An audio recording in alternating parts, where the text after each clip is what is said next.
नमस्कार भाई, उसके अलावा ITI से चेतन पाल। तो कल की क्लास में हम लोगों ने मेजरमेंट के बारे में पढ़ा था। तो मेजरमेंट का मतलब होता है माप। तो माप मैंने आप लोगों को कैसा होता है, किस प्रकार लेते हैं, वो आपने आपको समझा के दिया। तो आज की वीक नंबर 1 और टॉपिक नंबर 4 में मैं एक नया टॉपिक लेकर आया हूँ जिसका नाम है मेजरमेंट एंड BIS स्टैंडर्ड। और मेजरमेंट एंड BIS स्टैंडर्ड क्या होता है ये आपको जानने की बहुत ही ज्यादा जरूरत है। इसलिए मैं आज की क्लास में थोड़ा आपको BIS क्या होता है, ISI क्या होता है, ISO क्या होता है और इसका सीधा डायरेक्टली जो संबंध होता है वो मेजरमेंट से क्या होता है, ये बात आप लोगों का डाउट जो होता है वो क्लियर करके देना चाहता हूँ। तो सबसे पहले देखो कि मेजरमेंट एंड BIS जो स्टैंडर्ड होता है इसके बारे में मैं थोड़ा आप लोगों को एक्सप्लेन करूंगा कि BIS का मीनिंग क्या होता है। कि BIS मतलब होता है ब्यूरो ऑफ इंडियन स्टैंडर्ड। इसका मीनिंग क्या होता है, BIS का ब्यूरो ऑफ इंडियन स्टैंडर्ड। तो इसकी जरूरत क्यों है ये आप लोगों को थोड़ा एक्सप्लेन करना चाहता हूं। तो हमारी जो फील्ड है, हमारी फील्ड कौन सी है, मैकेनिकल फील्ड है। तो हम इसमें क्या करते हैं कि कंपनी में कौन से भी अलग अलग तरीके के प्रोडक्ट बनाते हैं। तो कोई भी अगर हम लोग प्रोडक्ट बनाते हैं तो ये इंडियन स्टैंडर्ड एजेंसी है कि जो हम लोगों को परमिशन देती है कि जो प्रोडक्ट कंपनी ने बनाया हुआ है उसको मार्केट में रिलीज करना चाहिए या नहीं, उसमें गुड क्वालिटी है या नहीं, इसकी permission bureau of Indian standard देता है। अगर कंपनी कौन सा भी प्रोडक्ट लॉन्च करती है तो बिना BIS के जो ये BIS जो इंस्टीट्यूट है इसकी विदाउट परमिशन, बिना परमिशन लिए कोई भी प्रोडक्ट मार्केट में बेच नहीं सकता। तो ये इसका सीधा मीनिंग है। तो आप लोगों को फॉर एग्जांपल के लिए आप लोगों को ये पता होगा कि जो गाड़ी के हेलमेट आप लोग यूज करते हो तो वो सब ISI मार्क होते हैं। तो ये ISI मार्क होना जरूरी क्यों है, क्योंकि ये ISI मार्क होना जरूरी इसलिए है ताकि मार्केट में बहुत सारे एक ही प्रकार के डुप्लीकेट पार्ट बनते हैं। तो डुप्लीकेट पार्ट के ऊपर जो हुबहू हम लोगों को उसी कंपनी के प्रोडक्ट के जैसे दिखते हैं लेकिन उसमें वो क्वालिटी नहीं होती। तो वो क्वालिटी को कैसे पहचानना है, वो आसानी से पहचानने के लिए हम लोगों को प्रोडक्ट के ऊपर ब्यूरो ऑफ इंडियन स्टैंडर्ड या ISI मार्क होता है। तो अभी आप लोगों को शॉर्ट में समझ में आया होगा कि ब्यूरो ऑफ इंडियन स्टैंडर्ड क्या है। तो ब्यूरो ऑफ इंडियन स्टैंडर्ड के बाद ये देखो दूसरा है ISI। तो ISI का मतलब होता है कि इंडियन स्टैंडर्ड इंस्टीट्यूट, वो भी वही काम करता है। वो पहले ब्यूरो ऑफ इंडियन स्टैंडर्ड था, वो ISI हो गया, तो वो इंडियन स्टैंडर्ड ही है, सेम दोनों के काम एक ही है। बाद में देखो तीसरा पॉइंट है ISO। तो ISO का मतलब होता है इंटरनेशनल स्टैंडर्डाइजेशन ऑफ ऑर्गेनाइजेशन। तो इसका मीनिंग यह है कि हम लोगों को अगर देखो फॉर एग्जांपल कोई कंपनी प्रोडक्ट करती है तो कोई प्रोडक्ट क्या होता है कि वो सिर्फ इंडिया अपने ही देश में बेच सकते हैं। वो इंडिया के अंदर जो प्रोडक्ट बेचा जाता है उसको इंडियन स्टैंडर्ड इंस्टीट्यूट की परमिशन लेनी पड़ती है, उसका मार्क होना जरूरी होता है। अगर हम लोगों को आउट ऑफ कंट्री में, फॉरेन कंट्रीज में या अपने देश से अलग कोई भी प्रोडक्ट का अगर सेलिंग करना है तो उसके लिए इंटरनेशनल मतलब ISO मार्क होना जरूरी है, ISO की परमिशन होना जरूरी है, तभी हम लोग अपने देश के बाहर कोई भी प्रोडक्ट बेच सकते हैं। तो इसकी हिस्ट्री क्या है, तो मैं आप लोगों को ISO की हिस्ट्री के बारे में बताना चाहता हूं कि ये ISO ये जो ऑर्गेनाइजेशन है इसकी जरूरत क्यों पड़ी। तो सबसे महत्वपूर्ण पॉइंट यह है कि ISI, BSI और ISO ये नकली माल से बचने के लिए ये सब होता है। जो हम लोगों को फ्रॉड बनाते हैं, हुबहू कंपनी का लेबल लगाते हैं, तो ये ऐसा न हो इसलिए ये स्टैंडर्ड इंस्टीट्यूट है अपने इंडिया के और इंडिया के बाहर के भी। वो उसके मार्क के बाद हम लोग कोई भी कार्य लीगली कर सकते हैं, वो कार्य अनलीगली नहीं होता। जिस वस्तु के ऊपर ISI मार्क नहीं है अगर वो मार्केट में आप लोगों को मिल रही है तो वो कम दाम में मिल जाएगी, लेकिन जो क्वालिटी आप लोगों को ISI मार्क प्रोडक्ट में मिलेगी वो उस अनलीगल प्रोडक्ट में नहीं मिलेगी।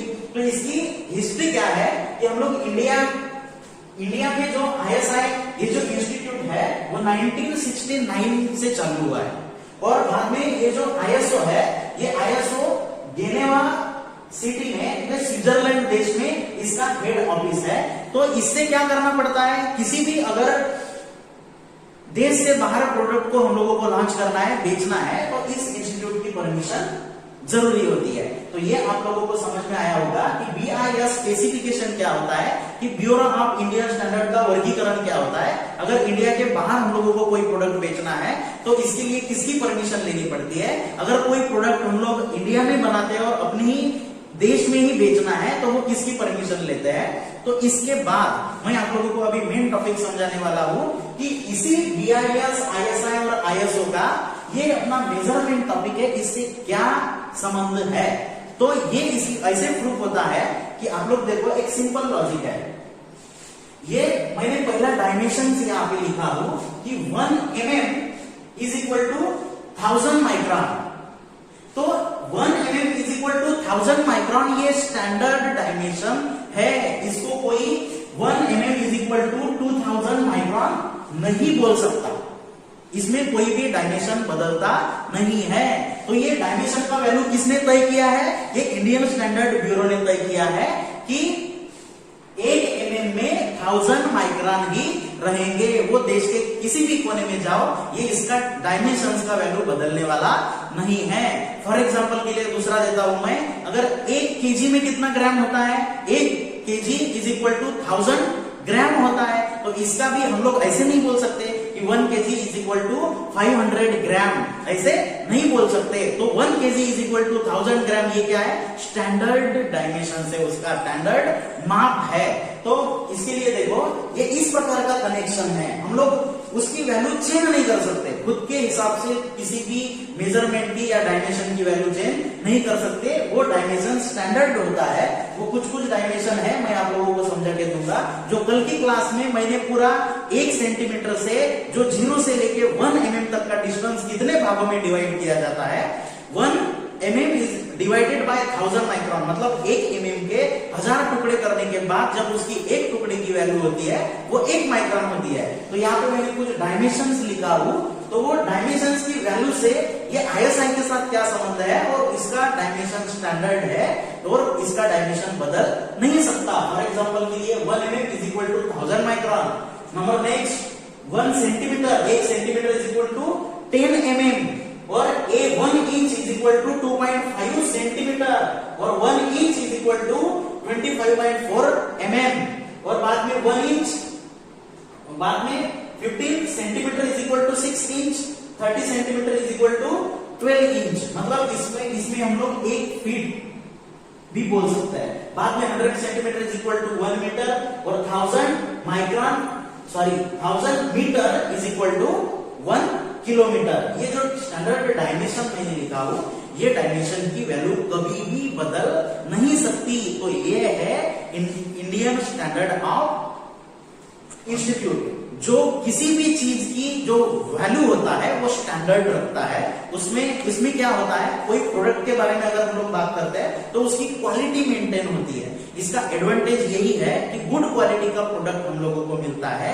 जो कि कोई भी इंस्टीट्यूट है, कोई कंपनी है, अगर खुद का क्वालिटी का प्रोडक्ट रखना है तो उसको ISI या ISO मार्क होना चाहिए। अगर वो चीज ISO मार्क नहीं है तो उसमें क्वालिटी नहीं है, वो अनलीगल प्रोडक्ट है, ऐसा माना जाता है। तो बाद में देखो, कल मैंने आप लोगों को माइक्रोन भी समझाया था, तो इसमें थोड़ा सा डिस्कस कर लेंगे हम।